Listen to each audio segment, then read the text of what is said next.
you very much, Gordon. Just wanted to welcome everybody to Belfast. It's lovely to see everybody here. We did put the rain on especially.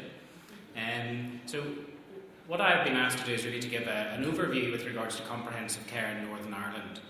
Not an easy task whenever your audience has some members of the staff as well as patients, but I'll try and keep to it. The definition of comprehensive, of course, it's an adjective and it's used to describe something. So in the English language, it's including or dealing with all or nearly all elements or aspects of something. Northern Ireland, we believe it's massive. It's a very big country. Of course, it's not. In total, we have 1.8 million of a population.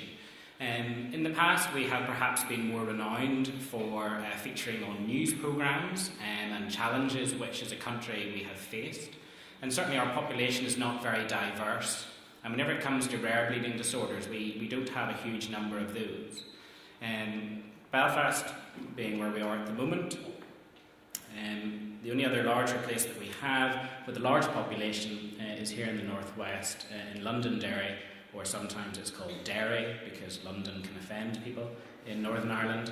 And patients are either concentrated around Belfast and concentrated around Derry, but the Haemophilia Centre and their care is provided through here. But over the last number of years, our population has begun to grow as people are now coming to Northern Ireland and settling from other European countries. And certainly we have found with regards to literature that we have available at the Haemophilia Centre, it's now having to be provided in different languages, which is the first time ever. You might be surprised, but we do speak English, just a bit funny. So the care with regards to the patients who have bleeding disorders, the adult centre, which is where our team is based, is at the Belfast City Hospital, and that's a comprehensive care centre with regards to adults, and it's also certified from the European registry as well as a comprehensive care centre. And then the children have their care provided at the Royal Belfast Hospital for sick children. As with anything in Northern Ireland, these are about 1.5 miles apart. And very distinct differences. What I've certainly found since taking over, and I've only been in post for 6.5 years, is that numbers have been very important. So the team, whenever I started, was very small and not much in the way of a multi-professional type team. But over the years, the one thing that we've certainly learned about is the value of numbers and the number of patients that we look after, the complexity of the disorders. And that is certainly matched with the cost of clotting factor concentrate. And what we've been able to do through audit is to show that we can use our budget more efficiently and effectively with no additional impact of cost, and this has led to reinvestment in healthcare professionals to complement the team that was already in place. So we've heard from Paul with regards to EHC. We know in the UK we have the external triennial audit undertaken by the UK Haemophilia Centre Doctors Organisation, and that is certainly a very steep learning curve for us whenever we are being audited, so that we are audited against a standard. And within the UK, historically the main standard has been that of the Haemophilia Alliance, which has set forward our terms of reference for the type of care that should be provided. So we have learned in 6.5 years, and sometimes with regards to audit, other centres may find audit very tedious and really everything is already in place and it's a little bit boring going through the rhetoric of the audit. Certainly from our point of view, we have not found that. The results of audits have been fed back to healthcare providers with regards to funding and have enabled us to expand the team to ensure that actually the care that we're able to provide is what our patients actually need. We don't provide what we think we need. So effective management of patients with inherited bleeding disorders is complex and involves the provision of comprehensive care by a team of healthcare professionals with diverse skills. And this is from the Haemophilia Alliance definition of what a comprehensive care centre should be. It sets the bar with regards to what is minimal care and what should really be provided routinely. And some things, as we can see, the bar is quite low that even I could jump over it.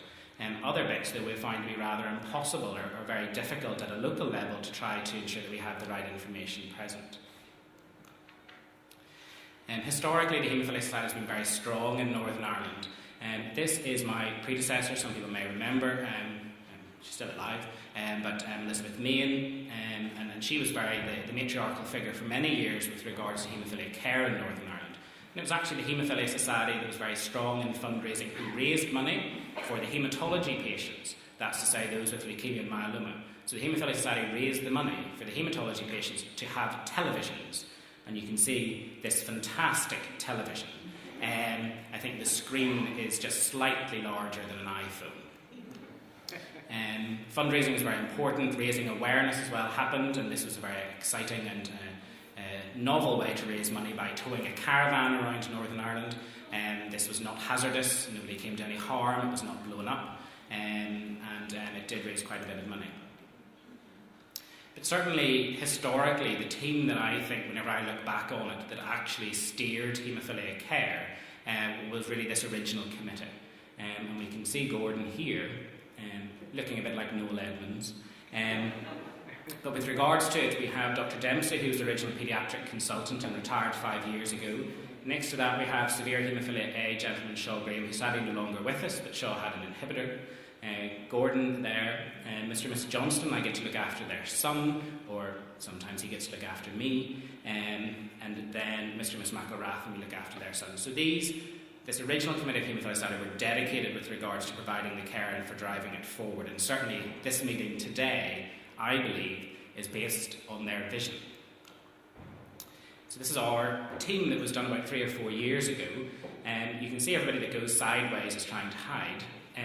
But there's me. I can gauge it 4 years ago by what weight I am. At that stage we had 2 haemophilia nurses. Margaret has since retired.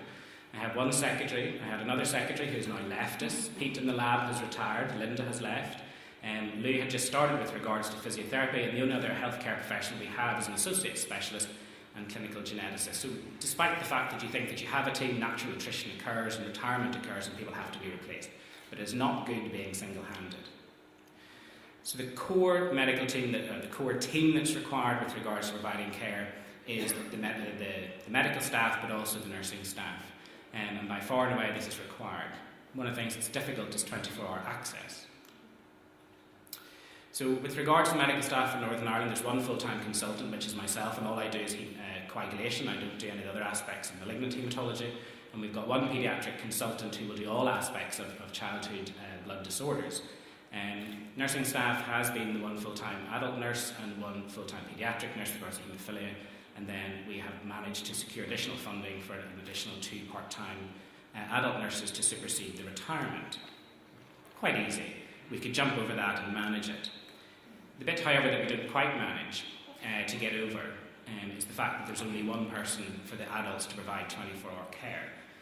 Medically, with regards to haemophilia, it's not that appealing a specialty for doctors to get into, certainly within the UK, and it's certainly one of the difficulties that many centres face. A dedicated physiotherapist, and I do think the value is within a dedicated physiotherapist only for bleeding disorders, not somebody who is maybe shared with another specialty. You know, a physiotherapist who is responsive and adaptive to problems as and when they occur, and we secured the funding with regards to savings approximately 3 years ago for that.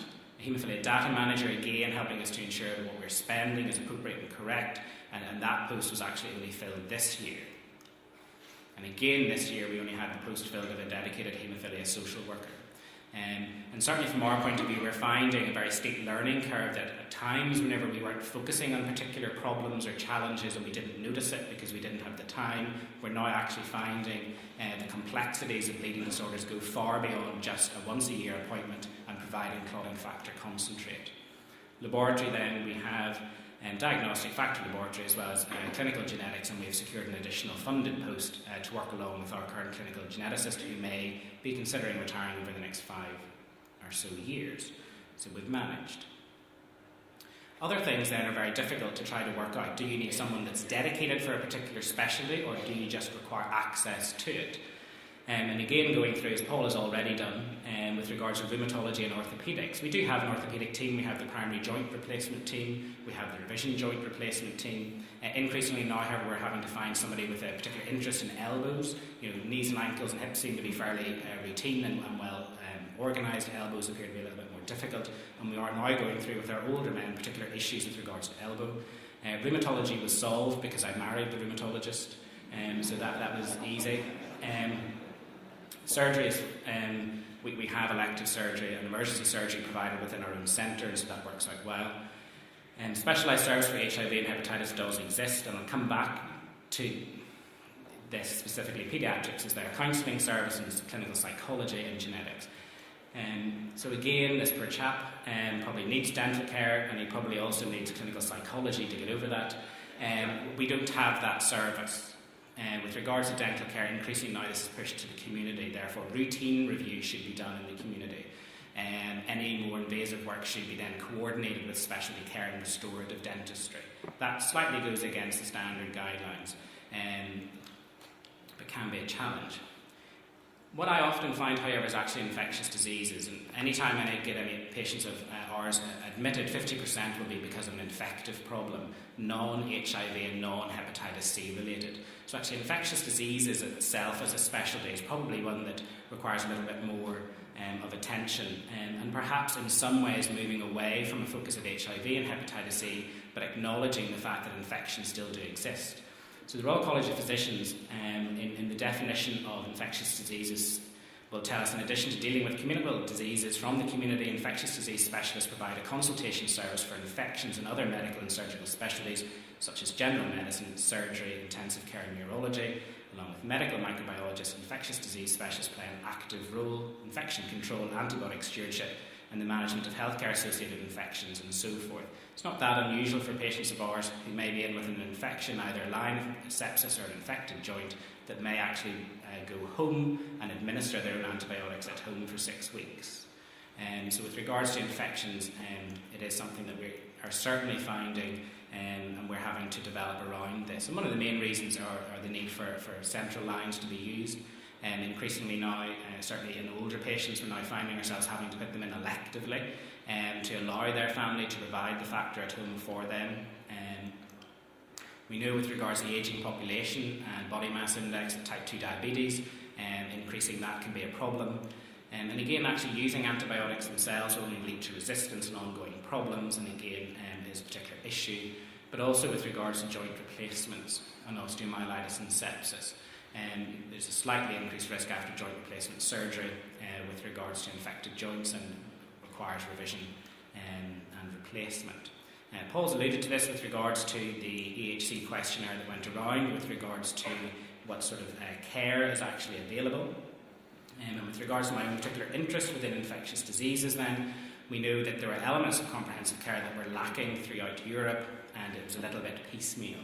So only 7 countries actually reported the fact that they had access to all of the services, but the main ones that there was a problem with became infectious disease specialists and hepatology.